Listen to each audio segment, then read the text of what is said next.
Hello! Today we're going to be discussing weaving and how we're going to be weaving without a loom. In this example, as you may recall, we saw 3 generations of weavers creating textile on a loom. And obviously the granddaughter is working on the loom, creating her amazing pattern. The mother is in the background. She's combing out the wool. And Grandma is off to the side, and she as well is spinning the wool into yarn. Some quick reminders of vocabulary. The warp, those are these vertical pieces that go up and down. And the weft are the ones that are woven into the warp. They go from white to weft. So they are the horizontal fibers. So for example, when we begin with our weaving, in this case, we're just going to start with a regular old square of burlap and that have already had a piece of yarn strung from the top. Now, for example, the way that we begin is we remove pieces of the weft, and those are obviously the horizontal pieces. So our goal is to remove a few pieces. Whoops, I just took out a piece of the warp. Don't want to do that again. If it happens, oh well.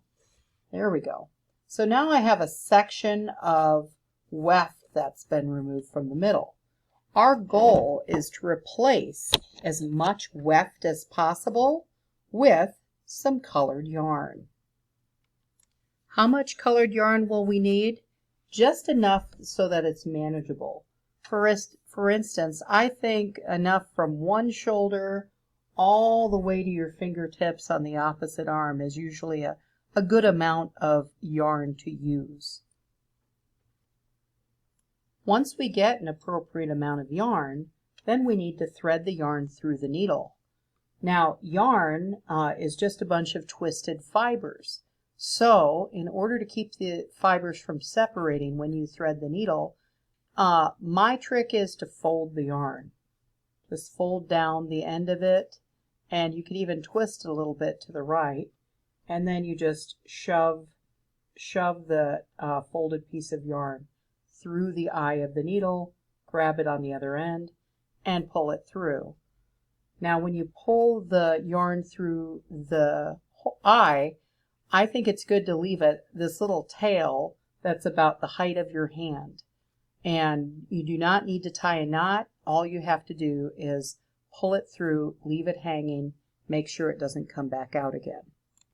Next, we're ready to weave through our piece of burlap with some of the weft removed. So best thing we can do is pick a pattern.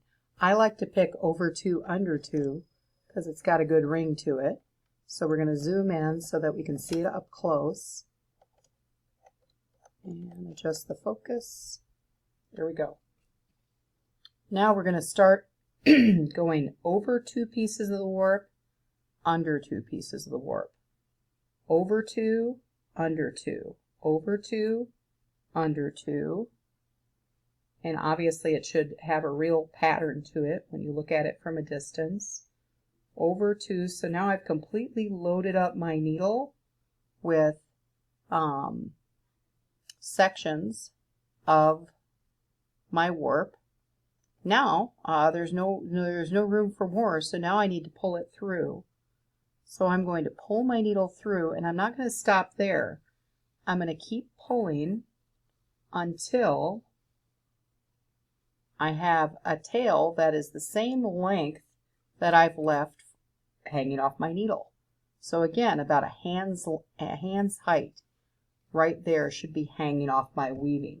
The number one thing that people are going to forget is to pull it through. And then once I've pulled it through, I'm going to resume weaving, over 2, under 2, and resume my pattern. Try to get your pattern right the first time because it'll be much easier to follow it throughout. Now that I've woven with my pattern all the way across, I'm ready to turn around. So I'm not going to jump across and start back up again, go back to the beginning. It's kind of like swimming in a pool where I've come to the end. Now I'm just going to turn around and swim back. The only catch is I'm going to do the opposite of what I did before. So if I went over it before, I'm going to go under it coming back. So for example, I'll go ahead and follow my over-under pattern in reverse, and then I'll show you what it looks like up close. As you can see, if I went over this one, I'm going to go under it in the next row. When you pull the fibers all the way through, it should make a checkerboard pattern, like it's over this one and then it's under it there. So it's doing the opposite. So everything, it's like a dotted line that's shifted just a little bit off on each row. I'm going to go ahead and show you really quickly what not to do. And that's, I'm going to go ahead and do the opposite of what I should do. And you'll notice, see how easy it is for me to just slide that in there? That's because that's the path I took before. Now, if I do it the way I'm not supposed to do it, you'll notice that you have two that are next to each other in the same row. So this is what it looks like when you do it correctly, where they're staggered. In other words, it's over this one and then it's over this one. This is the way to not do it. So if you have, for instance, kind of a bridge looking pattern where you have two that are under the same bridge, then that means that we didn't do it right. So now I've woven 2 rows and I'm out of space.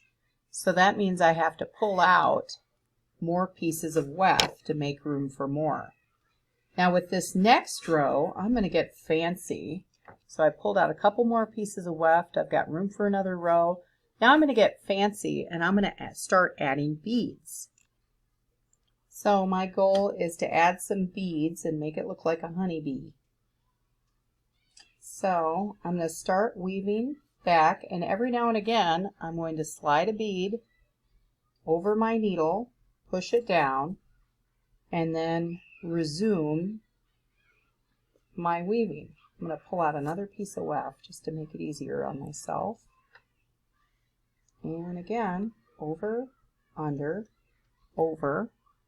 And I can add my beads pretty much whenever I want. See how that bead just locked into place? Now I'm going to add another one. I'm going to follow through with a very specific color scheme. If you want to go all rainbow and random, you can do that too. So then as I make my way across, I'm going to do a whole row of beads with the black and yellow. And I'm going to keep weaving until I run out of yarn or run out of space.